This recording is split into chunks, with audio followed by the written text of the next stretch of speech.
উত্তর দিনাজপুর জেলার রায়গঞ্জের কর্ণজোড়া অডিটোরিয়াম হলে পশ্চিমবঙ্গ সরকারের উদ্যোগে আয়োজিত সারা রাজ্যব্যাপী প্রাকৃতিক কৃষি কর্মশালা অনুষ্ঠিত হয়।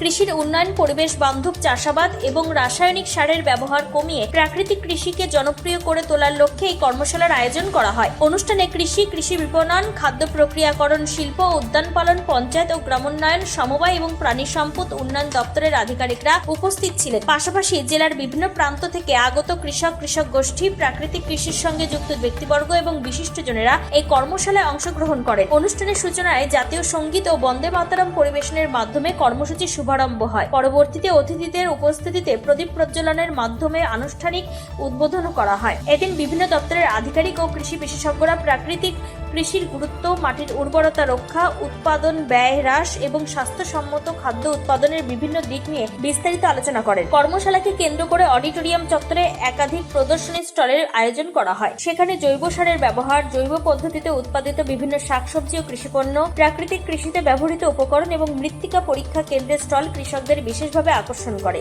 কৃষকদের সচেতন করতে বিভিন্ন তথ্য ভিত্তিক প্রদর্শনীও রাখা হয়। এছাড়াও প্রজেক্টরের মাধ্যমে প্রাকৃতিক ও জৈব সারের ব্যবহার, তার উপকারিতা এবং আধুনিক কৃষি প্রযুক্তির সঙ্গে প্রাকৃতিক কৃষির সমন্বয় বিষয়ে কৃষকদের অবহিত করা হয়। জেলার বিভিন্ন প্রান্ত থেকে আগত কৃষকদের উপস্থিতিতে কর্মশালাটি প্রাণবন্ত হয়ে ওঠে এবং কৃষকদের মধ্যে প্রাকৃতিক কৃষির প্রতি আগ্রহ আরও বৃদ্ধি পায়।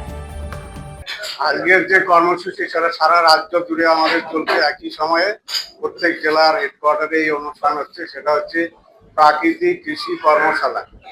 আমাদের যে কর্মশালাটা হবে আজকে হচ্ছে প্রাকৃতিক কৃষি কর্মশালা। মূল বিষয়বস্তু হচ্ছে যে আমরা প্রথমেই ভারতবর্ষের চাষিরা আমরা প্রথমেই প্রাকৃতিক কৃষিতেই ছিলাম। তারপরে জনসংখ্যা বৃদ্ধির চাপে আবার আধুনিক কৃষিতে আমরা সংযোজন করেছি। করার পরে রাসায়নিক নির্ভর অনেক জায়গায় আমরা হয়ে পড়েছি। এই রাসায়নিক নির্ভরটা হওয়ার পরেই বিভিন্ন রকমের পরিবেশ দূষণ থেকে শুরু করে ক্যান্সার, বিভিন্ন রোগ ব্যাধি শুরু হয়েছে। এর সঙ্গে সঙ্গে হচ্ছে আমাদের যে মাটি, সেই মাটির দূষণ শুরু হয়েছে, জমির উর্বরতা শক্তি হ্রাস পেতে শুরু করেছে। এগুলোকে যদি আবার পুনরায় সাবলীন এবং চাষের খরচা কমিয়ে পুনরায় আমাদের যে প্রাকৃতিক কৃষি, যেখানে শুধু কৃষি দপ্তর না, তার সঙ্গে আনুষঙ্গিক দপ্তরগুলো যারা আছে, যেমন পশুপালন বিদ্যা, পোলট্রি, হাঁস মুরগি পালন, ফিশারি, সমস্ত কিছু নিয়ে সামগ্রিক যে কৃষির উন্নয়ন এবং এর উপকরণ, কৃষির যে উপকরণ, এগুলো বাজার থেকে কোথাও কেনার প্রয়োজন পড়বে না।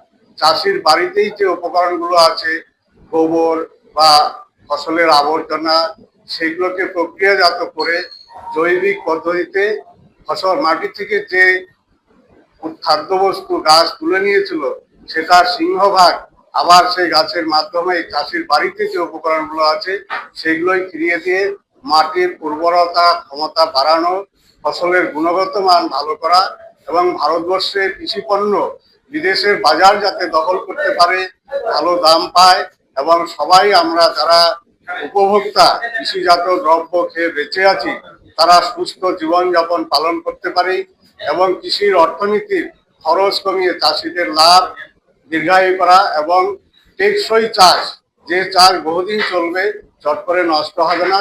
আমাদের দেশীয় প্রজাতির যে ফসলগুলো আছে সেগুলোকে আবার পুনরুজ্জীবিত করা, তাদের সংরক্ষণ করা এবং পৃথিবীর বাজারে ভারতবর্ষের স্থান আবার চরম শিখরে পৌঁছে দেওয়ার উদ্দেশ্যই হচ্ছে আমাদের এই কর্মশালার মূল বিষয়বস্তু। রাসায়নিক সার আমাদের দেশে যেসব উৎপাদিত হয় এর বেশিরভাগই বিদেশ থেকেও আনতে হয়। তার খরচা প্রচুর, ভর্তুকির পরিমাণ বিশাল অঙ্কের সরকারের বহন করতে হয়। সেই ভর্তুকির পরিমাণ কমানো, পরিবেশ দূষণের হাত থেকে বাঁচানো, মাটিকে সুস্থ রাখা, সর্বোপরি আমরা যে জীবকুল, প্রাণীকুল এবং মানুষ সবাই সুস্থ জীবনযাপন করব, প্রকৃতিতে সবাই কম বেশি বেঁচে থাকবে এবং পৃথিবী সুন্দর হয়ে থাকবে। আমাদের ভারতবর্ষ আবার ঋষি বঙ্কিমচন্দ্রের কথায় সুজলাং শস্য শ্যামলাং হয়ে উঠবে। এটাই হচ্ছে আজকের মূল মন্ত্র। সারা পশ্চিমবঙ্গে জুড়েই একটা কৃষি কর্মশালা চলছে। সেই কৃষি কর্মশালা জৈব কৃষি কর্মশালা, এটা পশ্চিমবঙ্গের প্রতিটা জেলায় হচ্ছে। সেই সঙ্গে একই সঙ্গে সমতা রেখে আমাদের জেলা উত্তর দিনাজপুরের রায়গঞ্জে এই কর্ণজোড়া অডিটোরিয়ামে আমরাও জৈব কৃষি প্রশিক্ষণ কর্মশালা করেছি। এখানে সারা জেলার থেকে মানে 9টা ব্লক থেকে বিভিন্ন প্রান্ত থেকে চাষিরা এসেছেন এই প্রশিক্ষণে অংশগ্রহণ করতে। এখানে প্রায় 450 চাষি এসে উপস্থিত হয়েছেন। তাদেরকে জৈব কৃষি সম্পর্কে জানানো হবে যে জৈব কৃষিটা আসলে কি, কেন দরকার এবং এটা কিভাবে করা সম্ভব, আদৌ করতে গেলে কি কি করতে হবে আমাদের। তো আমরা এই প্রশিক্ষণ আজকে এটাকে কৃষকদের মনোপযোগী করার জন্য বিভিন্ন রকম নিয়েছি, জিনিস নিয়ে এটাকে আমাদের প্রশিক্ষণ দেওয়ার চেষ্টা করছি। যেমন এর মধ্যে গান থাকবে, নাচ থাকবে, ছোট নাটক থাকবে, প্লাস বক্তব্য বা যারা আছেন আমাদের এই বিষয়ের বিশেষজ্ঞ আছেন তাদের এই বক্তব্যর মাধ্যমে আমরা আজকে এই কৃষক প্রশিক্ষণ পরিচালনা করব। হচ্ছে রাসায়নিক সার নিয়ে তো কৃষকরা চাষবাস করতে, এখন জৈব সার তৈরি বা জৈব কীটনাশক দিয়ে যেসব আপনারা ট্রেনিং দেন, কতটা উপকৃত হবে কৃষকরা? এখন একটা কৃষিতে বড় সংকট দেখা দিয়েছে, সেটা হচ্ছে কি আমরা রাসায়নিক সারের ওপর সম্পূর্ণভাবে নির্ভরশীল হয়ে পড়েছি। তার ফলে কি হচ্ছে জমির যে উৎপাদনশীলতা ক্রমশ কমে যাচ্ছে। দেখা যাচ্ছে 1970-75 সালে যেখানে 1 কেজি সার থেকে প্রায় 13 কেজি থেকে 14 কেজি পর্যন্ত আমরা ফসল পেতে পারতাম, সেটাই কমতে কমতে এখন 5 কেজির নিচে নেমে এসেছে। এছাড়াও কি নানা রকম রোগ ব্যাধি সৃষ্টিও মানে পলিউশন থেকে সৃষ্টি হচ্ছে, মানুষের রোগ ব্যাধি সৃষ্টি হচ্ছে, যেমন ক্যান্সার, ত্বকের রোগ এরকম।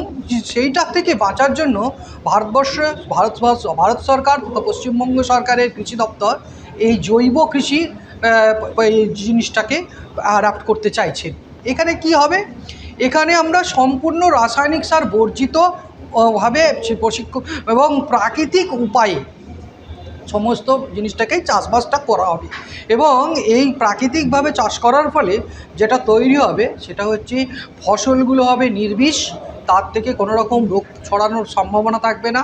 দ্বিতীয়ত, সারা পৃথিবীতে যে সারের দাম ক্রমশ বেড়ে চলেছে, তার সারা পৃথিবীতে যে যুদ্ধের আবহাওয়া চলছে, সেই আবহাওয়াতে আমাদের দেশেও একই সঙ্গে সারের দাম ক্রমশ বেড়ে যাচ্ছে এবং সেই সারের দাম বেড়ে যাবার ফলে চাষিরা কিন্তু সার কিনতে নানা রকম অসুবিধায় পড়ছেন অর্থনৈতিকভাবে।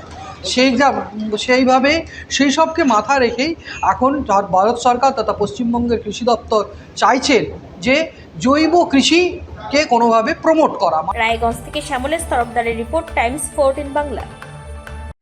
মুখের উজ্জ্বলতা হারিয়ে গেছে, স্পট পড়ে গেছে, ব্রণ ভর্তি, তাই আর দেরি না করে আজই আসুন রায়গঞ্জের চণ্ডীতলায় হেলথ প্লাস মাল্টি স্পেশালিটি ক্লিনিকে এবং এখানে পান অভিজ্ঞ ডাক্তার দ্বারা ফ্রি স্কিন টেস্ট। আরো বিস্তারিত জানতে যোগাযোগ করুন 9674895169 এই নম্বরে।